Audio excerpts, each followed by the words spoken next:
ಎಲ್ಲರಿಗೂ ನಮಸ್ಕಾರ. ಯೋಗ ಅಧ್ಯಯನದ ಕುರಿತು ಈಗಾಗಲೇ ಭಾಗ 1 ನಮ್ಮ BRPಗಳಾದಂಥ ಶ್ರೀ HR ನಾಯ್ಕರವರು ಮುಗಿಸಿದ್ದಾರೆ. ಈಗ 2ನೇ ಅವಧಿಗೆ ನಮ್ಮ ಕ್ಷೇತ್ರ ಶಿಕ್ಷಣಾಧಿಕಾರಿಗಳು ಸಿದ್ದಾಪುರ ಅವರಿಗೂ ನಮ್ಮೆಲ್ಲರ ಪರವಾಗಿ ಸ್ವಾಗತವನ್ನು ಕೋರ್ತೇನೆ. ಅದೇ ರೀತಿ ನಮ್ಮ ಸಮನ್ವಯಾಧಿಕಾರಿಯಾದ ಚೈತನ್ ಕುಮಾರ್ ಸರ್ ಅವರಿಗೂ ಈ 2ನೇ ಅವಧಿಗೆ ಸ್ವಾಗತವನ್ನು ಕೋರ್ತಾ, ನಮ್ಮ ಈ 2ನೇ ಅವಧಿಯ ಯೋಗಾಧ್ಯಯನದ ಯೋಗ ಆರೋಗ್ಯ ಮೌಲ್ಯ ಶಿಕ್ಷಣದ ಕುರಿತು ಸಾಕಷ್ಟು ವಿಚಾರಗಳನ್ನು ನಿಮ್ಮೊಂದಿಗೆ ಹಂಚಿಕೊಳ್ಳಿಕ್ಕೆ ನಮ್ಮ HR ನಾಯ್ಕ್ ಸರ್ ಇದ್ದಾರೆ. ಇವರು ಹಿರಿಯ BRPಗಳು ಹಾಗೂ ಯೋಗ ಅಧ್ಯಯನದ ಒಂದು ಮಹತ್ವದ ಕುರಿತು ತಮ್ಮ ಮುಂದೆ ಸವಿಸ್ತಾರವಾದಂಥ ವಿಚಾರವನ್ನು ತಿಳಿಸಲಿಕ್ಕೆ ಈಗಾಗಲೇ ಈ ಒಂದು ಕಾರ್ಯಕ್ರಮಕ್ಕೆ ಹಾಜರಿದ್ದಾರೆ. ಅವರಿಗೂ ನಿಮ್ಮೆಲ್ಲರ ಪರವಾಗಿ ತುಂಬ ಹೃದಯದ ಸ್ವಾಗತವನ್ನು ಕೋರ್ತಾ, ಮತ್ತೊಮ್ಮೆ ಎಲ್ಲರಿಗೂ ಸ್ವಾಗತ ಕೋರ್ತಾ ನನ್ನೆರಡು ಮಾತನ್ನು ಮುಗಿಸ್ತೇನೆ. ಎಲ್ಲರಿಗೂ ನಮಸ್ಕಾರ. ಯೋಗ ತರಬೇತಿಯ 2ನೇ ಅವಧಿ ಮಾನ್ಯ ಕ್ಷೇತ್ರ ಶಿಕ್ಷಣಾಧಿಕಾರಿಗಳು ಹಾಗೂ ಕ್ಷೇತ್ರ ಸಂಪನ್ಮೂಲ ಅಧಿಕಾರಿಗಳು ಹಾಗೂ ನಮ್ಮ ಎಲ್ಲ ಆತ್ಮೀಯ BRP ಸ್ನೇಹಿತರು ಮತ್ತು ನನ್ನ ಆತ್ಮೀಯ ಎಲ್ಲ CRP ಸ್ನೇಹಿತರು ಕೂಡ ಸೇರಿಕೊಂಡು ಮಾಡುವಂಥ ಇದು ಆನ್ಲೈನ್ ತರಬೇತಿ. ಇದರಲ್ಲಿ ನಾವು ಯೋಗವನ್ನು ಕುರಿತು ಯಾವೆಲ್ಲ ಪೂರ್ವ ಚಟುವಟಿಕೆಯನ್ನು ಮಾಡಿಕೊಂಡು ಯೋಗವನ್ನು ಮಾಡಬೇಕು ಅನ್ನೋದರ ಬಗ್ಗೆ ನಾವು ಇವತ್ತು ಈ ಅವಧಿಯಲ್ಲಿ ಹೇಳೋರಿದ್ವಿ. ಯೋಗ ಮಾಡುವ ಪೂರ್ವದಲ್ಲಿ ಪಾಲಿಸಬೇಕಾದಂಥ ನಿಯಮಗಳು ಇರ್ತದೆ. ಹಾಗೆ ಯೋಗ ಆರೋಗ್ಯ ಮತ್ತು ಮೌಲ್ಯ ಶಿಕ್ಷಣದಲ್ಲಿ ಈ ಎಲ್ಲ ನಿಯಮಗಳನ್ನು ನಾವು ಪಾಲಿಸಬೇಕಾಗ್ತದೆ. ಅಂದರೆ ಯೋಗವನ್ನು ಮಾಡುವಾಗ ಸಮಯ ಬೆಳಿಗ್ಗೆ ಮತ್ತು ಸಂಜೆಯ ಸಮಯ ಸೂಕ್ತವಾದ ಸಮಯವಾಗಿರ್ತದೆ. ಹಾಗೆ ಯೋಗ ಮಾಡುವ ಪೂರ್ವದಲ್ಲಿ ನಮ್ಮ ಶೌಚಾದಿಗಳನ್ನು ಅಂದರೆ ಮುಗಿಸಿ ಯೋಗಾಭ್ಯಾಸವನ್ನು ಮಾಡಬೇಕು. ನಾವು ವಿಸರ್ಜನೆ ಎಲ್ಲ ಮಾಡಿಕೊಂಡು ಆವಾಗ ಯೋಗ ಮಾಡಲಿಕ್ಕೆ ಪ್ರಾರಂಭ ಮಾಡಬೇಕಾಗ್ತದೆ. ಹಾಗೆ ಕೆಲವೊಂದು ಆಹಾರ ನಿಯಮಗಳು ಕೂಡ ಇದರಲ್ಲಿ ಒಳಗೊಂಡಿದೆ.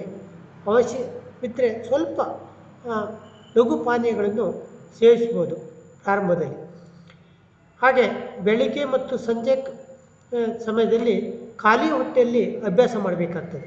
ಯೋಗವನ್ನು ನಾವು ಆಹಾರವನ್ನು ತಿಂದ್ಕೊಂಡು ಯೋಗ ಅಭ್ಯಾಸ ಮಾಡುವುದಲ್ಲ, ಆದರೆ ಖಾಲಿ ಹೊಟ್ಟೆಯಲ್ಲಿ ಯೋಗ ಮಾಡುವಂಥ ಅಭ್ಯಾಸವನ್ನು ರೂಢಿ ಮಾಡಿಕೊಳ್ಬೇಕಾಗ್ತದೆ.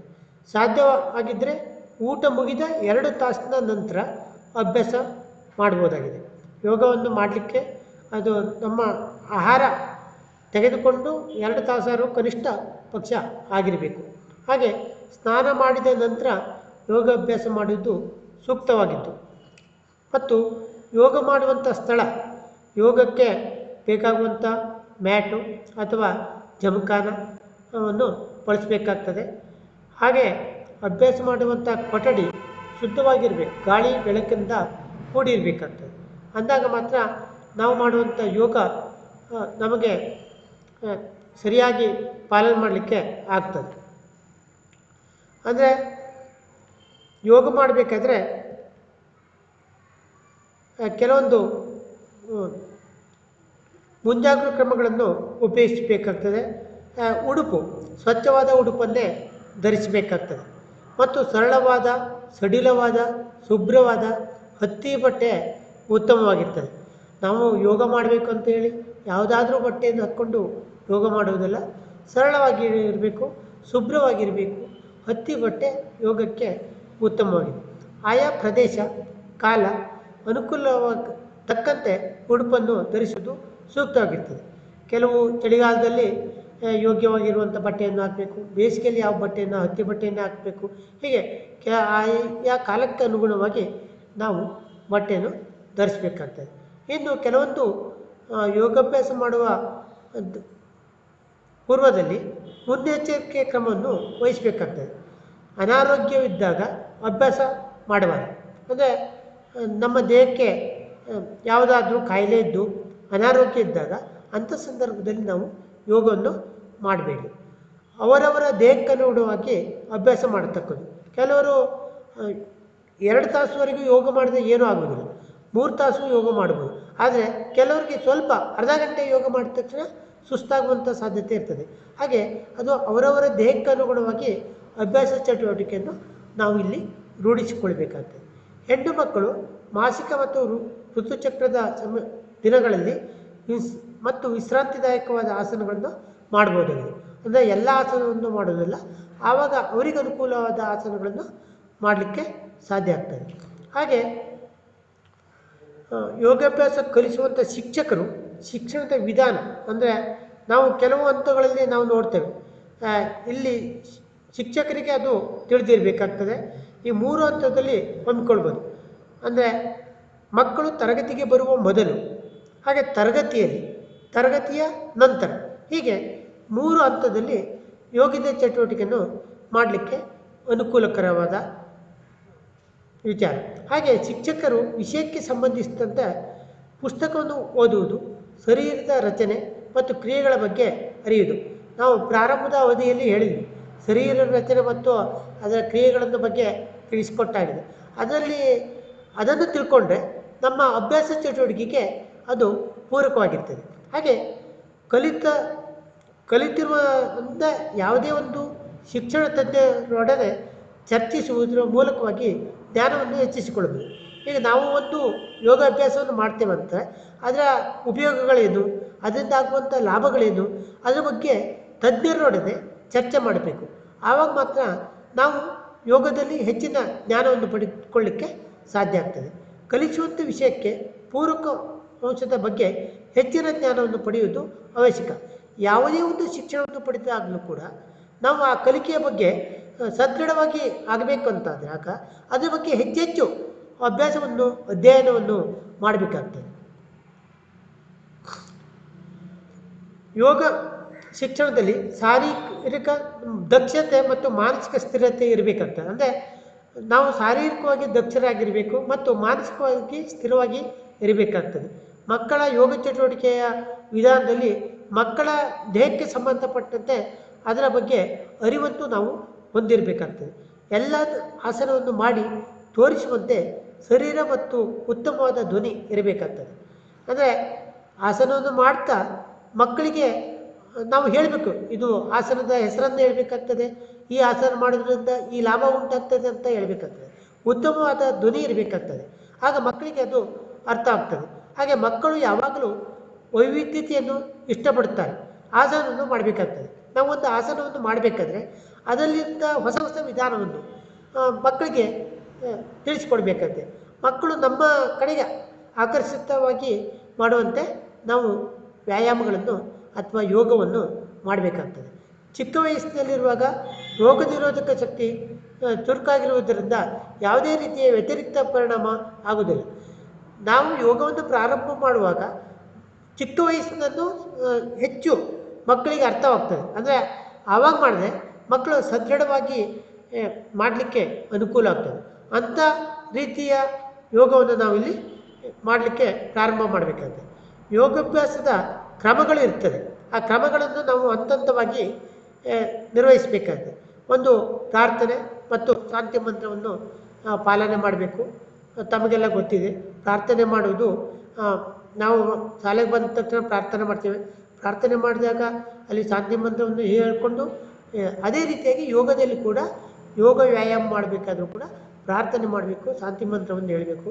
ಹಾಗೆ ನಮ್ಮ ಉಸಿರಾಟ ಕ್ರಿಯೆಗಳು, ಶ್ವಾಸಕ್ರಿಯೆಗಳು ಕೂಡ ಇಲ್ಲಿ ಪರಿಣಾಮವನ್ನು ಬೀರ್ತದೆ. ಕ್ರಿಯಾತ್ಮಕ ವ್ಯಾಯಾಮ, ನಾವು ಚಟುವಟಿಕೆಯನ್ನು ಕ್ರಿಯಾತ್ಮಕವಾಗಿ ಎಲ್ಲರೂ ನಮ್ಮ ಕ್ರಿಯೆಗಳನ್ನು ನೋಡಬೇಕು, ಎಲ್ಲ ಮಕ್ಕಳಿಗೂ ಅದು ಅರ್ಥಪೂರ್ಣವಾಗಬೇಕು. ಆಗ ಅಲ್ಲಿ ಆ ಕ್ರಮವನ್ನು ಅನುಸರಿಸಬೇಕಾಗ್ತದೆ. ಇನ್ನು ಗುರು ನಮಸ್ಕಾರ, ಯೋಗದಲ್ಲಿ ಅನೇಕ ವಿಧಾನಗಳಿವೆ. ಇದು ಗುರು ನಮಸ್ಕಾರ ಅನ್ನೋದು ಈಗ ಹೊಸ ವಿಧಾನ, ಅದನ್ನು ಕೂಡ ನಾವು ಮಾಡಬೇಕಾಗ್ತದೆ. ಹಾಗೆ ಸೂರ್ಯ ನಮಸ್ಕಾರ ಹಿಂದಿನ ಅವಧಿಯಲ್ಲಿ ನಮ್ಮ ಸ್ನೇಹಿತರೆಲ್ಲ ಹೇಳಿದ್ದಾರೆ, ತಾವೆಲ್ಲ ನೋಡಿದ್ರಿ, ತಮಗೆಲ್ಲ ಗೊತ್ತಿದೆ. ಹಾಗೆ ಸೂರ್ಯ ನಮಸ್ಕಾರ ಕೂಡ ಮಾಡಬೇಕಾಗ್ತದೆ. ಶವಾಸನ, ಹಾಗೆ ಪ್ರಾಣಾಯಾಮ, ಧ್ಯಾನ ಮತ್ತು ಮುದ್ರೆಗಳು, ಕ್ರಿಯೆಗಳು, ಇವೆಲ್ಲ ಯೋಗಾಸನದ ಕ್ರಮಗಳಾಗಿವೆ. ಹಾಗೆ ಅದರಲ್ಲಿ ಕೂಡ ನಿಂತು ಮಾಡುವಂಥ ಆಸನಗಳು, ಹಾಗೆ ಸೂರ್ಯ ನಮಸ್ಕಾರಗಳು ಇದು ನಿಂತು ಮಾಡುವಂಥ ಆಸನ. ಹಾಗೆ ಬೇರೆ ಬೇರೆ ಚಟುವಟಿಕೆಗಳು ಇರ್ತದೆ, ನಾವು ನಿಂತು ಮಾಡಬೇಕಾಗ್ತದೆ ಅಂಥ ಆಸನಗಳನ್ನು ಅಲ್ಲಿ ಮಾಡಬೇಕು. ಇನ್ನು ಕುಳಿತು ಮಾಡುವಂಥ ಆಸನಗಳು, ಪದ್ಮಾಸನ ಕುಳಿತುಕೊಂಡೇ ಮಾಡುವಂಥ ಆಸನಗಳಾಗಿರ್ತವೆ. ಆ ಕುಳಿತುಕೊಂಡು ಮಾಡುವಂಥ ಆಸನಗಳನ್ನು ಮಾಡಬೇಕಾಗ್ತದೆ. ಹಾಗೆ ಬೆನ್ನಿನ ಮೇಲೆ ಮಲಗಿ ಮಾಡುವಂಥ ಆಸನ, ಶವಾಸನವನ್ನು ಮಾಡಬೇಕಾದ್ರೆ ಬೆನ್ನಿನ ಮೇಲೆ ಮಲಗಿ ಮಾಡುವಂಥ ಆಸನ. ಅಂದರೆ ಅದು ಒಂದೇ ಅಲ್ಲ, ಅನೇಕ ಆಸನಗಳಿವೆ. ನಿಂತು ಮಾಡುವ, ಕುಳಿತು ಮಾಡುವ, ಹಾಗೂ ಬೆನ್ನಿನ ಮೇಲೆ ಮಲಗಿ ಮಾಡುವ ಆಸನ, ಹಾಗೆ ಹೊಟ್ಟೆಯ ಮೇಲೆ ಮಲಗಿ ಮಾಡುವಂಥ ಆಸನ ಮಕರಾಸನ. ಇವು ಕೇವಲ ಒಂದೊಂದು ಉದಾಹರಣೆಗಳು ಅಷ್ಟೇ. ಅದರಲ್ಲಿ ಅನೇಕ ವಿಧಗಳಿವೆ, ಅವುಗಳನ್ನು ಕೂಡ ನಾವು ಮಾಡಬೇಕಾಗ್ತದೆ. ನಿಂತು ಮಾಡುವ ಶೀತಲೀಕರಣ ಯೋಗಿತ ಅಭ್ಯಾಸಗಳು, ಅಂದರೆ ಯೋಗಾಸನ ಅಭ್ಯಾಸಕ್ಕೆ ಮೊದಲು ದೇಹ ಮನಸ್ಸು ಸಿದ್ಧಗೊಳಿಸಬೇಕು. ನಾವು ಪ್ರಾರಂಭದಲ್ಲಿ ಯೋಗ ಮಾಡ್ತೇವೆ ಅಂತಾದರೆ ನಮ್ಮ ದೇಹದ ಚಟುವಟಿಕೆಯನ್ನು ಯೋಗಿತ ಚಟುವಟಿಕೆಯನ್ನು ಮಾಡಬೇಕಾಗ್ತದೆ. ಅಂದರೆ ಸರಳ ವ್ಯಾಯಾಮಗಳನ್ನು ಮಾಡಬೇಕು. ಉದಾಹರಣೆಗೆ ಕುತ್ತಿಗೆಯ ಚಲನೆ, ಕುತ್ತಿಗೆಯನ್ನು ಮೇಲಕ್ಕೆ ಕೆಳಕ್ಕೆ, ಹಾಗೆ ಬಲಕ್ಕೆ ಎಡಕ್ಕೆ, ಬಲದಿಂದ ಹಿಂಭಾಗಕ್ಕೆ ವೃತ್ತಾಕಾರವಾಗಿ ತಿರುಗಿಸುವುದು, ಅಥವಾ ಎಡದಿಂದ ಹಿಂಭಾಗಕ್ಕೆ, ಹೀಗೆ ವೃತ್ತಾಕಾರವಾಗಿ ತಿರುಗಿಸುವಂಥ ಚಟುವಟಿಕೆಯನ್ನು ಮಾಡಬೇಕಾಗ್ತದೆ. ಹಾಗೆ ಕೈಗಳ ಚಲನೆ, ಒಂದು ಕೈಯಿಂದ ಚಲನೆ ಅಥವಾ ಎರಡು ಕೈಯ ಚಲನೆ, ಕೈಯನ್ನು ಮುಂದಕ್ಕೆ ತಿರುಗಿಸುವುದು ಅಥವಾ ಹಿಂಭಾಗಕ್ಕೆ ತಿರುಗಿಸುವುದು, ಹೀಗೆ ಕೈ ಚಲನೆಯನ್ನು ಮಾಡಬೇಕು. ಯೋಗಿತ ಚಟುವಟಿಕೆಯನ್ನು ಮಾಡಿಕೊಂಡು ಮಕ್ಕಳಿಗೆ ಅದನ್ನು ಹೇಳಬೇಕಾಗ್ತದೆ. ಹಾಗೆ ಭುಜಗಳ ಚಲನೆ, ಭುಜವನ್ನು ನಾವು ಹೀಗಿಟ್ಕೊಂಡು ಮುಂದಕ್ಕೆ ತಿರುಗಿಸುವುದು, ಹಾಗೆ ಹಿಂದಕ್ಕೆ ತಿರುಗಿಸುವಂಥ ಚಟುವಟಿಕೆಯನ್ನು ಮಾಡಿದಾಗ ಮಕ್ಕಳಿಗೆ ಅದೇನಾಗ್ತದೆ, ನಮ್ಮ ಕಡೆಗೆ ಲಕ್ಷ್ಯ ಕೊಟ್ಟು ಅದನ್ನು ವ್ಯವಸ್ಥಿತವಾಗಿ ಮಾಡಲಿಕ್ಕೆ ಅನುಕೂಲ ಆಗ್ತದೆ. ಎರಡು ಕೈಗಳನ್ನು ಮಡಚಿ ಅಥವಾ ಬೆರಳಿನ ತುದಿಯನ್ನು ಭುಜಕ್ಕೆ ತಾಗಿಸುವಂತೆ ಇಟ್ಟುಕೊಂಡು ಮುಂದಕ್ಕೆ ಹಿಂದಕ್ಕೆ 5 ಬಾರಿ ಚಲನೆಯನ್ನು ಮಾಡಬೇಕಾಗ್ತದೆ. ಹಾಗೆ ಎದೆ ವಿಸ್ತಾರಗೊಳಿಸುವುದು, ಎದೆಯನ್ನು ಕೂಡ ನಾವು ವಿಸ್ತಾರಗೊಳಿಸಬೇಕಾಗ್ತದೆ. ಎರಡು ಕೈಗಳನ್ನು ಮುಂದಕ್ಕೆ ಚಾಚಿ ವ್ಯಾಯಾಮ ಮಾಡುವುದು, ಹಾಗೆ ಸೊಂಟದ ಚಲನೆ, ಹಿಂದಕ್ಕೆ ಮುಂದಕ್ಕೆ ಬಾಗುವುದು ಮತ್ತು ಸೊಂಟವನ್ನು ತಿರುಗಿಸುವುದು, ಎಡದಿಂದ ಬಲಕ್ಕೆ ಬಲದಿಂದ ಎಡಕ್ಕೆ, ಹೀಗೆ ಈ ಚಲನೆಯನ್ನು ಮಾಡಬೇಕಾಗುತ್ತೆ. ಇವೆಲ್ಲ ಯೋಗ ಮಾಡುವ ಪೂರ್ವದಲ್ಲಿ ಮಾಡುವಂಥ ಚಟುವಟಿಕೆ ಇರುತ್ತೆ. ಇನ್ನು ಕಾಲುಗಳ ಚಲನೆ, ಕಾಲನ್ನು ಮೇಲಕ್ಕೆ ಎತ್ತುವುದು ಅಥವಾ ಕೆಳಕ್ಕೆ ಎತ್ತುವಂಥ ಚಟುವಟಿಕೆ ಆಗಿರ್ತದೆ. ಹಾಗೆ ಅವುಗಳನ್ನು ಮಾಡಬೇಕಾಗ್ತದೆ. ಇವು ವ್ಯಾಯಾಮ ಮತ್ತು ಯೋಗಾಭ್ಯಾಸಗಳಲ್ಲಿ ವ್ಯತ್ಯಾಸ ಇದೆ. ವ್ಯಾಯಾಮನೇ ಬೇರೆ, ಯೋಗಾಸನ ಬೇರೆ ಆಗುತ್ತದೆ. ಇಲ್ಲಿ ನಾವು ವ್ಯಾಯಾಮ ಅಂದ ತಕ್ಷಣ ಶರೀರ ಚಲನೆ ಶೀಘ್ರವಾಗಿರ್ತದೆ, ಆದರೆ ಯೋಗದಲ್ಲಿ ಹಾಗಾಗಿರುವುದಿಲ್ಲ. ನಿಧಾನವಾಗಿ ಮಂದಗತಿಯಲ್ಲಿ ಅಭ್ಯಾಸ ಮಾಡುವುದು ಯೋಗ ಆಗಿರ್ತದೆ. ಅದೇ ವ್ಯಾಯಾಮದಲ್ಲಿ ಉಸಿರಾಟ ಕ್ರಿಯೆ ತೀವ್ರವಾಗಿರ್ತದೆ, ಅಂದರೆ ಉಸಿರಾಟ ಇಲ್ಲಿ ಹೆಚ್ಚಾಗಿರ್ತದೆ. ಆದರೆ ಯೋಗದಲ್ಲಿ ಶ್ರಮ ಕಡಿಮೆ, ಹೆಚ್ಚು ವಿಶ್ರಾಂತಿದಾಯಕ ಆಗಿರುವುದನ್ನು ನಾವು ಕಾಣ್ತೇವೆ. ಹಾಗೆ ಕ್ರಮಬದ್ಧವಾದ ಉಸಿರಾಟಕ್ಕೆ ಇಲ್ಲಿ ಪ್ರಾಧಾನ್ಯತೆ ಇದೆ. ವ್ಯಾಯಾಮದಲ್ಲಿ ಕ್ರಮಬದ್ಧ ಉಸಿರಾಟಕ್ಕೆ ಪ್ರಾಧಾನ್ಯತೆ ಇಲ್ಲ, ಆದರೆ ಆಸನಾಭ್ಯಾಸ ಮಾಡುವಾಗ ಉಸಿರಾಟಕ್ಕೆ ಹೆಚ್ಚಿನ ಮಹತ್ವ ಇದೆ. ನಾವು ಉಸಿರು ತೆಗೆದುಕೊಂಡು ಬಿಡುವುದರಲ್ಲಿ ಹೆಚ್ಚು ಗಮನವನ್ನು ಹರಿಸಬೇಕಾಗ್ತದೆ. ಇನ್ನು ಹೃದಯ ಬಡಿತ ಹೆಚ್ಚಾಗಿರ್ತದೆ. ವ್ಯಾಯಾಮದಲ್ಲಿ ಹೃದಯ ಬಡಿತ ಹೆಚ್ಚಾಗಿರ್ತದೆ ಮತ್ತು ಶಾಖ ಮತ್ತು ಬೆವರು ಹೆಚ್ಚಾಗಿ ಬರ್ತದೆ. ಆದರೆ ಯೋಗ ಮಾಡೋದ್ರಿಂದ ಬೆವರು ಮತ್ತು ಶಾಖ ಹೆಚ್ಚು ಉತ್ಪತ್ತಿ ಆಗುವುದಿಲ್ಲ, ಅಂದರೆ ದೇಹದ ಅಷ್ಟು ವ್ಯಾಯಾಮ ಮಾಡುವಷ್ಟು ಉತ್ಪತ್ತಿ ಆಗುವುದಿಲ್ಲ. ಹಾಗೆ ವ್ಯಾಯಾಮದಲ್ಲಿ ಸ್ಪರ್ಧಾತ್ಮಕ ಭಾವನೆ ಉಂಟಾಗುವ ಸಂಭವ ಹೆಚ್ಚಾಗಿರ್ತದೆ. ಆದರೆ ಯೋಗದಲ್ಲಿ ಮನಸ್ಸು ಶಾಂತಿಯಿಂದ ನೆಮ್ಮದಿಯಿಂದ ಕೂಡಿದ್ದು ಅಂತರ್ಮುಖಿಯಾಗಿರ್ತದೆ. ಹಾಗೆ ಕೆಲವು ಅಂಗಗಳಿಗೆ ವ್ಯಾಯಾಮ ದೊರೆಯುತ್ತದೆ, ಆದರೆ ಯೋಗದಿಂದ ಸಾತ್ವಿಕವಾದ ಬೆಳವಣಿಗೆ ಆಗ್ತದೆ. ನಮ್ಮ ಅಂತರ್ಗತವಾಗಿ ಅಲ್ಲಿ ಬೆಳವಣಿಗೆಯನ್ನು ನಾವು ಕಾಣ್ತೇವೆ. ಶರೀರದಲ್ಲಿ ಸ್ನಾಯುಗಳ ಬಲಗೊಳ್ಳುತ್ತದೆ. ವ್ಯಾಯಾಮ ಮಾಡುವುದರಿಂದ ಶರೀರದಲ್ಲಿ ಸ್ನಾಯುಗಳು ಬಲಗೊಳ್ಳಲಿಕ್ಕೆ ಸಾಧ್ಯ. ಆದರೆ ಯೋಗದಲ್ಲಿ ದೇಹದ ಎಲ್ಲ ಅಂಗಗಳು ಸದೃಢವಾಗಿ ಬಲಗೊಳ್ಳುತ್ತವೆ. ಹಾಗೆ ವ್ಯಾಯಾಮದಲ್ಲಿ ರೋಗ ರಹಿತವಾದ ಶರೀರವನ್ನು ಸದೃಢಗೊಳಿಸ್ತದೆ. ಆದರೆ ಯೋಗದಲ್ಲಿ ದೇಹದ ಎಲ್ಲ ಭಾಗಕ್ಕೆ ಸದೃಢವಾಗಿ ಬೆಳವಣಿಗೆಯಲ್ಲಿ ಪೂರಕವಾಗಿರ್ತದೆ. ರೋಗರಹಿತವಾದ ಶರೀರವನ್ನು ಸದೃಢಗೊಳಿಸುತ್ತದೆ ವ್ಯಾಯಾಮ. ಆದರೆ ಇಲ್ಲಿ ರೋಗದಿಂದ ಇರುವಂಥ ಶರೀರವನ್ನು ರೋಗಮುಕ್ತಗೊಳಿಸಲಿಕ್ಕೆ ಮತ್ತು ರೋಗ ನಿರೋಧಕ ಶಕ್ತಿಯನ್ನು ಹೆಚ್ಚಿಸಲಿಕ್ಕೆ ನಾವು ಯೋಗದಲ್ಲಿ ಕಾಣ್ತೇವೆ. ಇನ್ನು ಆರ್ಥಿಕವಾಗಿ ಹೆಚ್ಚಿನ ಪರಿಕರಗಳು ಬೇಕಾಗುತ್ತದೆ ವ್ಯಾಯಾಮಕ್ಕೆ. ನಾವು ಈಗ ಡಂಬಲ್ಸ್ ಆಗಿರ್ಬೋದು, ಬೇರೆ ಬೇರೆ ಯೋಗಾಭ್ಯಾಸಕ್ಕೆ ಬೇಕಾಗುವಂಥ ಚಟುವಟಿಕೆಯಲ್ಲಿ ನಾವು ಹಣವನ್ನು ತೊಡಗಿಸಿ ಕೆಲವೊಂದು ಪರಿಕರಗಳನ್ನು ಖರೀದಿ ಮಾಡಬೇಕಾಗ್ತದೆ. ಆದರೆ ಯೋಗದಲ್ಲಿ ಹಾಗಾಗುವುದಿಲ್ಲ, ಹೆಚ್ಚು ಪರಿಕರಗಳ ಅಗತ್ಯ ಇರುವುದಿಲ್ಲ. ಇಲ್ಲಿ ಹೆಚ್ಚು ವೆಚ್ಚದಾಯಕವಾದ ಆಹಾರ ಪದಾರ್ಥವನ್ನು ಸೇವನೆ ಬೇಕಾಗ್ತದೆ. ನಾವು ದೇಹ ಗಟ್ಟಿಯಾಗಿ ಇರಬೇಕು ಮತ್ತು ವ್ಯಾಯಾಮ ಸದೃಢವಾಗಿ ಮಾಡಬೇಕಂದ್ರೆ ಹೆಚ್ಚೆಚ್ಚು ಆಹಾರ ಸೇವನೆ ಅಗತ್ಯ ಆಗುತ್ತದೆ. ಅಂದರೆ ವ್ಯಾಯಾಮ ಮಾಡುವಾಗ ಆಹಾರ ಸೇವನೆ ಮಾಡಬೇಕಂತಲ್ಲ, ಆ ಪೂರ್ವದಲ್ಲಿ ನಾವು ಹೆಚ್ಚು ಇಲ್ಲಿ ವೆಚ್ಚದಾಯಕವಾದ ಆಹಾರ ಪದಾರ್ಥವನ್ನು ಉಪಯೋಗಿಸಬೇಕಾಗ್ತದೆ. ಆದರೆ ಯೋಗದಲ್ಲಿ ಆಹಾರ ಸೇವನೆಯಲ್ಲಿ ಹೆಚ್ಚು ಬದಲಾವಣೆ ಇರುವುದಿಲ್ಲ. ಇನ್ನು ಪೂರ್ವದಲ್ಲಿ ಹೇಳಿದ್ವಿ ಬೇರೆ ಬೇರೆ ಆಸನಗಳಿವೆ. ಅದರಲ್ಲಿ ಗುರು ನಮಸ್ಕಾರ ತಮಗೆಲ್ಲ ಗೊತ್ತಿರ್ಬೋದು. ಅಲ್ಲಿ ಚಿತ್ರದಲ್ಲಿ ಕಾಣ್ತಾ ಇದೆ. ಪ್ರಾರಂಭದಲ್ಲಿ ಬಲಗಾಲನ್ನು 2 ಅಡಿ ಮುಂದೆ ಇಟ್ಟು ಮಂಡಿಯನ್ನು ಬಾಗಿಸಿ 2 ಕೈಗಳನ್ನು ಮುಷ್ಟಿ ಕಟ್ಟಿ ಪಕ್ಕದಲ್ಲಿ ಕೆಳಗೆ ನೀಡಬೇಕು. ಅಂದರೆ ದೃಷ್ಟಿ ಮುಂದಕ್ಕೆ ಇರಬೇಕು. ಆವಾಗ ಮಾತ್ರ ಅಲ್ಲಿ ಚಿತ್ರದಲ್ಲಿ ನಾವು ಗಮನಿಸ್ಬೋದು. ಹಾಗೆ 2ನೇ ಆಸನದಲ್ಲಿ ಕೂಡ ನಾವು ಅಲ್ಲಿ ಕಾಣ್ಬೋದು. ಕೈಯನ್ನು ಎದೆಯ ಮುಂದಕ್ಕೆ ತಂದು ನಮಸ್ಕಾರ ಸ್ಥಿತಿಯಲ್ಲಿ ನಿಲ್ಲಬೇಕಾಗ್ತದೆ. ಅಂದರೆ ಅದು ಗುರು ನಮಸ್ಕಾರದ ಪದ್ಧತಿಗಳು ಹಂತ ಹಂತವಾಗಿ ಹೋಗಬೇಕಾಗ್ತದೆ.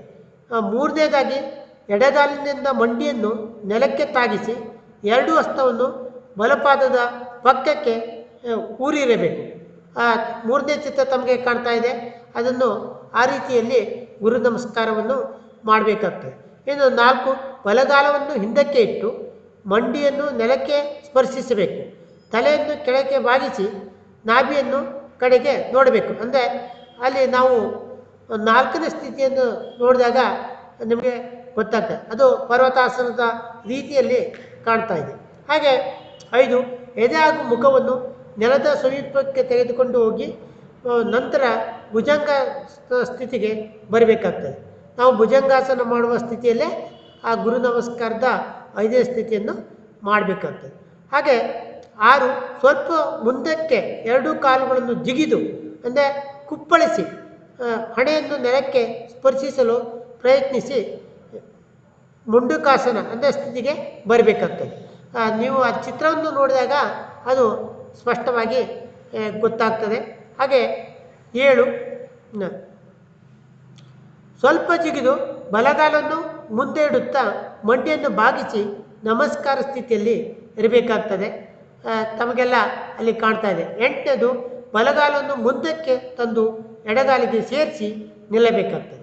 ಹೀಗೆ ಅದರಿಂದ ನಮಗೆ ಗುರು ನಮಸ್ಕಾರದಿಂದ ಆಗುವಂಥ ಉಪಯೋಗಗಳು, ಒಂದು ಕಾಲುಗಳು ಬಲಿಷ್ಠಗೊಳ್ಳುತ್ತವೆ. ನಮ್ಮ ಕಾಲುಗಳು ಇದರಿಂದ ಬಲಿಷ್ಠವಾಗ್ತವೆ. ಎದೆ ವಿಸ್ತಾರಗೊಂಡು ಶ್ವಾಸಕ್ರಿಯೆಗಳು ಉತ್ತಮಗೊಳ್ಳುತ್ತವೆ. ನಮ್ಮ ಎದೆ ಬಲಶಾಲಿ ಆಗ್ತದೆ ಮತ್ತು ಉಸಿರಾಟ ಕ್ರಿಯೆ ಅತ್ಯುತ್ತಮವಾಗಿ ಆಗಲಿಕ್ಕೆ ಇದರಿಂದ ಸಾಧ್ಯವಿದೆ. ಹಾಗೆ ತೂಕ ಕಳೆದುಕೊಳ್ಳಲು ಉತ್ತಮ ಆಸನ. ನಾವು ದೇಹ ತೂಕ ಇದ್ದರೆ ಈ ಗುರು ನಮಸ್ಕಾರ ಮಾಡೋದ್ರಿಂದಾಗಿ ನಮ್ಮ ದೇಹದ ತೂಕವನ್ನು ಸಮಸ್ಥಿತಿಗೆ ತರಲಿಕ್ಕೆ ಇದು ಸಹಕಾರಿಯಾಗಿದೆ. ಜೀರ್ಣಕ್ರಿಯೆಗಳು ಕೂಡ ಉತ್ತಮವಾಗಿರ್ತದೆ. ನಾವು ಈ ಕ್ರಿಯೆಯನ್ನು ಅಂದರೆ ಜೀರ್ಣಕ್ರಿಯೆಯನ್ನು ಇಲ್ಲಿ ಗುರು ನಮಸ್ಕಾರದಿಂದ ಪರಿಪೂರ್ಣ ಮಾಡಲಿಕ್ಕೆ ಸಾಧ್ಯ ಆಗ್ತದೆ.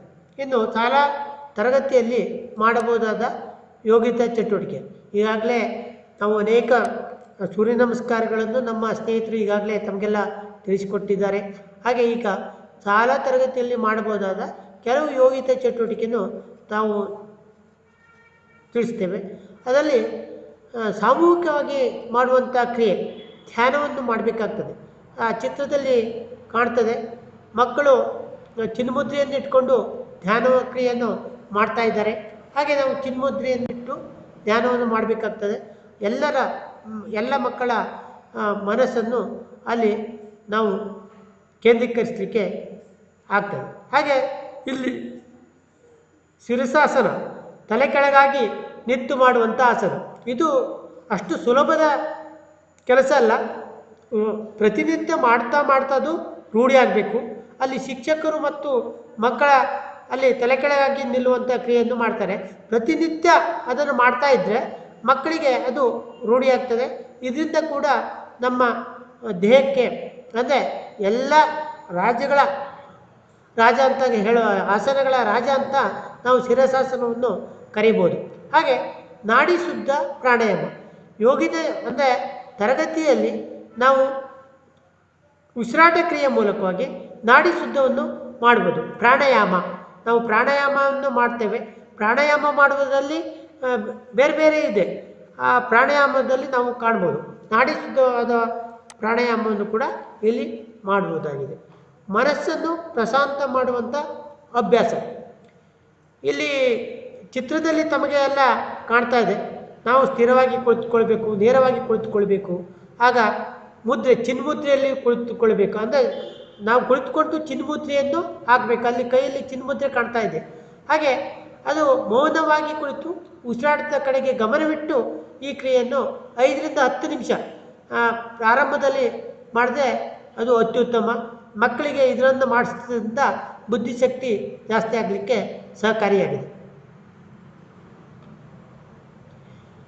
ಇನ್ನು ಕತ್ತಿನ ಚಲನೆ, ಆವಾಗ ನಾವು ಕತ್ತಿನ ಚಲನೆ ಬಗ್ಗೆ ಹೇಳಿದೆವು.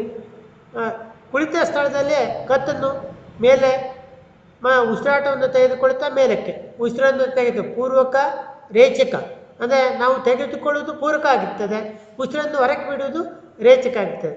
ಹಾಗೆ ಚಾಚುವುದು ಹಾಗೂ ಉಸಿರನ್ನು ಬಿಡುತ್ತಾ ಕೆಳಕ್ಕೆ ಕತ್ತನ್ನು ಮಾಡಬೇಕಂತೆ. ಈ ರೀತಿಯಾಗಿ ಮಾಡೋದ್ರಿಂದಾಗಿ ಮಕ್ಕಳಿಗೆ ತರಗತಿಯಲ್ಲಿ ಎಷ್ಟೇ ಮಕ್ಕಳಿದ್ರು ಕೂಡ ಅವರನ್ನು ಒಂದೇ ಕಡೆಗೆ ಸೇರಿಸಿ ಈ ಚಟುವಟಿಕೆಯನ್ನು ಮಾಡ್ಬೋದು. ಹೀಗೆ 5 ಬಾರಿ ಪುನರಾವರ್ತನೆ ಮಾಡುವುದರಿಂದಾಗಿ ಮಕ್ಕಳಿಗೆ ತರಗತಿಯಲ್ಲೇ ಮಾಡುವುದಾದ ಚಟುವಟಿಕೆ ಆಗಿರ್ತದೆ. ಕತ್ತನ್ನು ಎಡ ಮತ್ತು ಬಲಪಕ್ಕಕ್ಕೆ ಭುಜಕ್ಕೆ ತಾಗಿಸುವುದು ಹಾಗೂ 5 ಬಾರಿ ಮಾಡಬೇಕಾಗ್ತದೆ. ಸಾಮಾನ್ಯವಾಗಿ ಯಾವುದೇ ಚಟುವಟಿಕೆ ಮಾಡಿದಾಗೆ ಮಕ್ಕಳಿಗೆ ಅದು ರೂಢಿಗತ ಆಗಲಿಕ್ಕೆ ಅದನ್ನು ನಾವು ಮಾಡಬೇಕಾಗ್ತದೆ. ಕತ್ತನ್ನು ಬಲದಿಂದ ಹಿಂಭಾಗಕ್ಕೆ ತಿರುಗಿಸುವುದು ಹಾಗೂ ಎಡದಿಂದ ಹಿಂಭಾಗಕ್ಕೆ ತಿರುಗಿಸುವುದು. ಕನಿಷ್ಠ 5 ಸುತ್ತನ್ನು ಮಾಡಬೇಕು. 5 ಬಾರಿ ಅದನ್ನು ನಾವು ಮಾಡಬೇಕಾಗ್ತದೆ. ಚಿತ್ರದಲ್ಲಿ ತಾವೆಲ್ಲ ಗಮನಿಸ್ಬೋದು. ಆ ರೀತಿಯಾಗಿ ನಾವು ಮಾಡಬೇಕಾಗ್ತದೆ. 2 ಕೈ ಬೆರಳುಗಳನ್ನು ಒಂದಕ್ಕೊಂದು ಸೇರಿಸಿ ಕತ್ತಿನ ಹಿಂಭಾಗಕ್ಕೆ ಇಟ್ಟುಕೊಂಡು ಉಸಿರನ್ನು ತೆಗೆದುಕೊಳ್ತಾ ಕತ್ತನ್ನು ಹಿಂದಕ್ಕೆ, ಹಸ್ತವನ್ನು ಮುಂದಕ್ಕೆ ಒತ್ತಡವನ್ನು ಹಾಕಿ 5 ಸೆಕೆಂಡು ಕಾಲ ಹಿಡಿಯುವುದು. ಹೀಗೆ ಉಸಿರನ್ನು ಬಿಡುತ್ತಾ ಕೈಗಳನ್ನು ಹಾಗೂ ಕತ್ತನ್ನು ಸಡಿಲ ಮಾಡುವುದು. ಅಂದರೆ ನಾವು ಕತ್ತನ್ನು ಹಿಡಿದು ಈ ರೀತಿಯಾಗಿ ಉಸಿರನ್ನು ತೆಗೆದುಕೊಂಡು ಮತ್ತೆ ಬಿಡುವುದು. ಹಾಗೆ ಈ ರೀತಿಯಾಗಿ ಇಟ್ಕೊಂಡು ಈ ರೀತಿಯಾಗಿ ಮಾಡೋದು. ಈ ರೀತಿಯಾಗಿ ಮಾಡೋದ್ರಿಂದಾಗಿ ಅದರಿಂದ ಹೆಚ್ಚು ಪ್ರಯೋಜನ ಇರ್ತದೆ. ಇದು ಕತ್ತಿನ ಭಾಗ ಸಡಿಲಗೊಂಡು ನಮ್ಮ ಮೆದುಳಿಗೆ ರಕ್ತ ಸಂಚಾರ ಆಗ್ತದೆ, ಸರಬರಾಜು ಆಗ್ತದೆ, ಮೆದುಳು ಚುರುಕುಗೊಳ್ಳುತ್ತದೆ. ಈಗ ಕಣ್ಣಿನ ಚಲನೆ, ಇವು ಯೋಗಿನ ಚಟುವಟಿಕೆಯಲ್ಲಿ ನಾವು ಸಾಮಾನ್ಯವಾಗಿ ಮಾಡ್ತೇವೆ. ಇದು ಇಲ್ಲಿ ತ್ರಾಟಕದ ಅಭ್ಯಾಸ ಕ್ರಮದಲ್ಲಿ ತಿಳಿಸುವಂತೆ ದಿನಕ್ಕೆ 1 ಅಥವಾ 2 ಅಭ್ಯಾಸ ಕ್ರಮವನ್ನು ಮಾಡಿಸುವುದು ಮತ್ತು ನೇರವಾಗಿ ಕುಳಿತುಕೊಳ್ಳುವುದು. ಕಣ್ಣುಗುಡ್ಡೆಯನ್ನು ಮೇಲಕ್ಕೆ ಕೆಳಕ್ಕೆ, ಬಲಕ್ಕೆ ಎಡಕ್ಕೆ ಹಾಗೂ ಪ್ರದಕ್ಷಿಣಾ ರೂಪದಲ್ಲಿ ಕನಿಷ್ಠ 5 ಬಾರಿ ಚಲನೆ ಮಾಡೋದು. ಪ್ರತಿ ಅಭ್ಯಾಸದ ನಂತರ ಕೈಗಳನ್ನು ಉಜ್ಜಿ ಹಸ್ತವನ್ನು ನಾವು ಬಟಲಿನಾಕಾರವಾಗಿ ಮಾಡಿ ಕಣ್ಣಿನ ಮೇಲೆ ಇಟ್ಟು ಕಣ್ಣಿಗೆ ವಿಶ್ರಾಂತಿ ನೀಡುವುದು. ಈ ತಂತ್ರವನ್ನು ಮಾಡ್ಬೋದಾಗಿದೆ. ಅಂದರೆ ಕಣ್ಣನ್ನು ಮೇಲಕ್ಕೆ, ಉಸಿರು ತೆಗೆದುಕೊಳ್ತಾ ಮೇಲಕ್ಕೆ, ಉಸಿರು ಬಿಡ್ತಾ ಕೆಳಕ್ಕೆ, ಹಾಗೆ ನಮ್ಮ ಬಲಕ್ಕೆ ಮತ್ತು ಎಡಕ್ಕೆ, ಹಾಗೆ ಮೇಲಿನಿಂದ ಕೆಳಕ್ಕೆ, ಎಡದಿಂದ ಬಲಕ್ಕೆ, ಬಲದಿಂದ ಕೆಳಕ್ಕೆ, ಈ ರೀತಿಯಾಗಿ ಅಭ್ಯಾಸ ಮಾಡೋದ್ರಿಂದಾಗಿ ನಮ್ಮ ಕಣ್ಣಿನ ಚಲನೆಗೂ ಕೂಡ, ಅಂದರೆ ಕಣ್ಣಿಗೂ ಕೂಡ ವ್ಯಾಯಾಮ ಮಾಡುವಂಥ ಹೊಸ ವಿಧಾನವನ್ನು ನಾವಿಲ್ಲಿ ಕಂಡುಕೊಳ್ಬೋದಾಗಿದೆ. ಕಣ್ಣಿನ ಆರೋಗ್ಯ ವೃದ್ಧಿ ಆಗ್ತದೆ. ಈ ರೀತಿಯಾಗಿ ಮಾಡೋದ್ರಿಂದಾಗಿ ಕಣ್ಣಿನ ಆರೋಗ್ಯ ವೃದ್ಧಿ ಆಗ್ತದೆ, ದೃಷ್ಟಿ ಚುರುಕಾಗ್ತದೆ, ನಮ್ಮ ಬುದ್ಧಿ ಅಂದರೆ ನೋಡುವಂಥ ದೃಷ್ಟಿ ಚುರುಕುಗೊಳ್ಳುತ್ತದೆ, ಹೆಚ್ಚು ಗಮನ ಹರಿಸಿ ಅಧ್ಯಯನ ಮಾಡಲು ಸಹಕಾರಿಯಾಗ್ತದೆ. ಕೈ ಮೇಲೆ ಚಾಚಿ ನೇರವಾಗಿ ಕುಳಿತುಕೊಂಡು ಮಾಡುವಂಥ ಅಭ್ಯಾಸ. ನಾವು ಕುಳಿತುಕೊಂಡಲ್ಲೇ ಮಕ್ಕಳು ಎಲ್ಲಿ ಕುಳಿತುಕೊಳ್ತಾರೋ ಅಲ್ಲೇ ಮಾಡುವಂಥ ಕೆಲವು ಯೋಗಿತ ಚಟುವಟಿಕೆಗಳು ಇರ್ತದೆ. ಕೈ ಬೆರಳನ್ನು ಒಂದಕ್ಕೊಂದು ಬೆಸೆದು ತಲೆಯ ಮೇಲೆ ನೇರವಾಗಿ ಕೈಯನ್ನು ಮೇಲಕ್ಕೆ ಚಾಚೋದು, ಈಗ ಹೀಗೆ ಇಟ್ಕೊಂಡು ಚಾಚೋದು, ಅಥವಾ ಅದನ್ನು ಸ್ವಲ್ಪ ಮೇಲಕ್ಕೆತ್ತಿ ಚಾಚೋದು. ಈ ರೀತಿಯಾಗಿ ಮಾಡೋದ್ರಿಂದಾಗಿ ಮತ್ತು ತೋಳುಗಳು ಕಿವಿಗೆ ಸೊಕ್ಕುವಂತಿರಲಿ. ಅಂತಿಮ ಸ್ಥಿತಿಯಲ್ಲಿ ಕನಿಷ್ಠ 10 ಬಾರಿ ದೀರ್ಘ ಉಸಿರನ್ನು ತೆಗೆದುಕೊಂಡು ಮಾಡಬೇಕಾಗ್ತದೆ. ಈ ರೀತಿಯಾಗಿ ಮಕ್ಕಳಿಗೆ ಮಾಡಿ ತೋರಿಸೋದ್ರಿಂದಾಗಿ ಮಕ್ಕಳ ಚಟುವಟಿಕೆ ಕ್ರಿಯೆಯಲ್ಲಿ ಹೆಚ್ಚಾಗ್ತದೆ. ಇದರಿಂದ ಏನಾಗ್ತದೆ ಅಂದರೆ ಮೇರುದಂಡ ನೇರವಾಗಿ ಮೆದುಳಿಗೆ ರಕ್ತ ಚಲನೆ ಸರಾಗವಾಗ್ತದೆ. ನಮ್ಮ ಮೆದುಳಿನ ಕ್ರಿಯೆ ಚುರುಕುಗೊಳ್ಳುತ್ತದೆ, ಅಂದರೆ ರಕ್ತ ಸರಬರಾಜು ಹೆಚ್ಚಾಗ್ತದೆ. ಆಲಸ್ಯ ನಮ್ಮಿಂದ ಓಡಿ ಹೋಗ್ತದೆ. ಅಂದರೆ ಇಲ್ಲಿ ನಾವು ಕಲಿಸುವಂಥ ವಿದ್ಯಾರ್ಥಿಗಳಿಗೆ ಯಾರಿಗೇ ಆಗಲಿ ಅಲ್ಲಿ ಆಲಸ್ಯತನ ಕಡಿಮೆ ಆಗ್ತದೆ, ಮೆದುಳು ಚುರುಕುಗೊಳ್ಳುತ್ತದೆ, ಏಕಾಗ್ರತೆ ಹೆಚ್ಚುತ್ತದೆ. ನಾವು ಯಾವುದೇ ಒಂದು ಅಭ್ಯಾಸ ಚಟುವಟಿಕೆ ಮಾಡಬೇಕಾದ್ರೆ ಇಲ್ಲಿ ಏಕಾಗ್ರತೆ ಮಾಡಲಿಕ್ಕೆ ಸಹಕಾರಿಯಾಗ್ತದೆ. ವಿದ್ಯಾರ್ಥಿಯಾಗಿ ಸಾಮೂಹಿಕ ಅಭ್ಯಾಸ ಮಾಡೋದ್ರಿಂದಾಗಿ ಎಲ್ಲ ವಿದ್ಯಾರ್ಥಿಗಳನ್ನು ಇಲ್ಲಿ ನಾವು ತೊಡಗಿಸಿಕೊಳ್ಳಿಕ್ಕೆ ಸಹಕಾರಿಯಾಗಿದೆ. ಇದು ಪರ್ವತಾಸನದ ಅಭ್ಯಾಸ. ತಮಗೆಲ್ಲ ಆ ಚಿತ್ರದವನ್ನು ಗಮನಿಸ್ಬೋದು. ಅಲ್ಲಿ ನಾವು ಕುಳಿತುಕೊಂಡು 2 ಕೈಗಳನ್ನು ಕಿವಿಯ ಪಕ್ಕದಲ್ಲಿ ನೇರವಾಗಿ ಮೇಲಕ್ಕೆ ಚಾಚಿ ಹಸ್ತವನ್ನು ಒಂದಕ್ಕೊಂದು ಸ್ಪರ್ಶಿಸುವಂತೆ ಇಟ್ಕೊಳ್ಬೇಕು. ಕನಿಷ್ಠ 10 ದೀರ್ಘ ಉಸಿರಾಟವನ್ನು ಅಂತಿಮ ಸ್ಥಿತಿಯಲ್ಲಿ ಮಾಡುವುದು. ಅಂದರೆ ನಾವು ಉಸಿರಾಟ ಕ್ರಿಯೆಯನ್ನು ಕೈಯನ್ನು ಮೇಲಕ್ಕೆ ಎತ್ತಿಡಿದು ನಮಗೆ ಬೇಕಾದ ಆಸನದಲ್ಲಿ ಕುಳಿತುಕೊಂಡು ಇದನ್ನು ಮಾಡ್ಬೋದು. ಈ ಪರ್ವತಾಸನ ಮಾಡಬೇಕಾದ್ರೆ ಕೈ ಮೇಲಕ್ಕೆ ಇರ್ತದೆ, ದೇಹ ಚುರುಕುಗೊಂಡು ಅಭ್ಯಾಸದ ಕಡೆಗೆ ಗಮನ ಕೇಂದ್ರೀಕರಿಸಲು ಸಹಕಾರಿಯಾಗ್ತದೆ. ಅಂದರೆ ಗುಂಪಲ್ಲಿ ಮಾಡೋದ್ರಿಂದಾಗಿ ಮಕ್ಕಳು ಎಲ್ಲರೂ ಪಾಲ್ಗೊಳ್ತಾರೆ. ಆಗ ಮಕ್ಕಳಿಗೂ ಕೂಡ ಒಂದು ರೀತಿಯ ಆಟಿಕೆ ಚಟುವಟಿಕೆ ಅಂದರೆ ಆಟ ಆಡಿಸಿದಾಗ ಯಾವ ರೀತಿಯಾಗಿ ಅವರು ಪಾಲ್ಗೊಳ್ತಾರೋ ಆ ರೀತಿಯಾಗಿ ಇಂಥ ಚಟುವಟಿಕೆಯಲ್ಲಿ ಪಾಲ್ಗೊಳ್ತಾರೆ. ಆರೋಗ್ಯ ವೃದ್ಧಿ ಆಗ್ತದೆ. ತರಗತಿಯಲ್ಲಿ ಸಾಮೂಹಿಕವಾಗಿ ಅಭ್ಯಾಸ ಮಾಡಲು ಇದು ಸಾಧ್ಯವಾಗ್ತದೆ. ಯೋಗಾಸನಗಳ ಅಭ್ಯಾಸ ತಾವೆಲ್ಲ ಚಿತ್ರದಲ್ಲಿ ಗಮನಿಸಬಹುದು. ಯೋಗಾಭ್ಯಾಸ ಪಟ್ಟಿಯಲ್ಲಿ ವಿವರಿಸುವ ಆಸನಗಳನ್ನು 2 ಅಥವಾ 3 ವಿದ್ಯಾರ್ಥಿಗಳನ್ನು ನಾವು ಒಟ್ಟಾಗಿ ಮಾಡುವಂಥ ಅಭ್ಯಾಸವನ್ನು ಕಾಣ್ತೇವೆ. ಅಂದರೆ ಬಯಲಲ್ಲಾದರೆ ಎಲ್ಲ ಸಾಮೂಹಿಕವಾಗಿ ಅಭ್ಯಾಸವನ್ನು ಇಲ್ಲಿ ಮಾಡ್ಬೋದು. ಇದರಿಂದಾಗಿ ಏನಾಗ್ತದೆ, ವೃಕ್ಷಾಸನ ಮಾಡುವ ಸ್ಥಿತಿ ನಮಗೆಲ್ಲ ಗೊತ್ತಿದೆ. ಒಂದು ಕಾಲ ಮೇಲೆ ನಿಂತು ಮತ್ತೊಂದು ಕಾಲನ್ನು ಮಡಚಿ ನಮ್ಮ ಆ ಸ್ಥಿತಿಯಲ್ಲಿ ನಿಂತು ವೃಕ್ಷಾಸನವನ್ನು ತರಗತಿಯಲ್ಲೇ ನಾವು ಎಲ್ಲ ಮಕ್ಕಳಿಗೂ ಮಾಡಿಸ್ಬೋದು. ಹೀಗೆ ಮಾಡೋದ್ರಿಂದ ತರಗತಿಯ ಅವಧಿಯಲ್ಲಿ ಸೀಮಿತ ಸ್ಥಳದಲ್ಲಿ ಸರತಿಯಂತೆ ವಿದ್ಯಾರ್ಥಿಗಳು ಕನಿಷ್ಠ 2 ಆಸನವನ್ನು ಕಲಿಸಲು ಹಾಗೂ ಅಭ್ಯಾಸ ಮಾಡಲು ಸಹಾಯ ಆಗ್ತದೆ. ಅಂದರೆ ನಾವು ಬಯಲಿನಲ್ಲಾದರೆ ಅದು ಪರಿಪೂರ್ಣವಾಗಿ ಮಾಡಲಿಕ್ಕೆ ಸಾಧ್ಯ. ಇನ್ನು ಎಲ್ಲ ತರಗತಿಗೂ ಈ ಸರಳ ವ್ಯಾಯಾಮವನ್ನು ಕೂಡ ಮಾಡ್ಬೋದು. ಇನ್ನು ಪ್ರಾಣಾಯಾಮ ಅಭ್ಯಾಸ.